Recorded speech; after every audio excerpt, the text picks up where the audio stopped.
یالو بله. پاشو میبر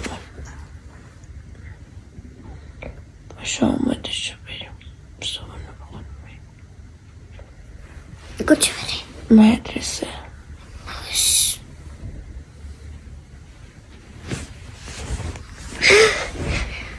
ای خدا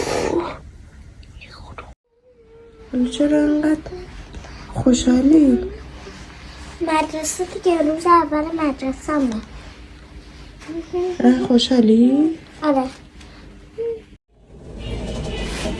بیا چه حسی داری؟ استرس.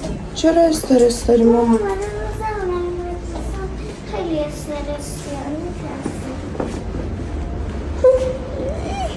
باورم نمیشه دارم به چرا باور ما الان نمیشه؟ فیتر رومه. نه چقدر خوشگلم بدون چتری. از این به بعد بدون چتری میگردم. خوبه؟ میدونی؟ الان آرایش کردم من. نه پس چرا انقدر خوشگله؟ من که همیشه بهت میگم اصلا تو بدون آرایش اینا خوشگلی که نباید آرایش. چی میگی؟ من دارم حس میکنم خیلی زود بیدار زود بزرگ میشم. حس میکنی خیلی زود داری بزرگ میشی؟ چرا همچه حسی داری؟ نمیدونم استرسی هم هستم. باورم نمیشه دارم میرم مدرسه.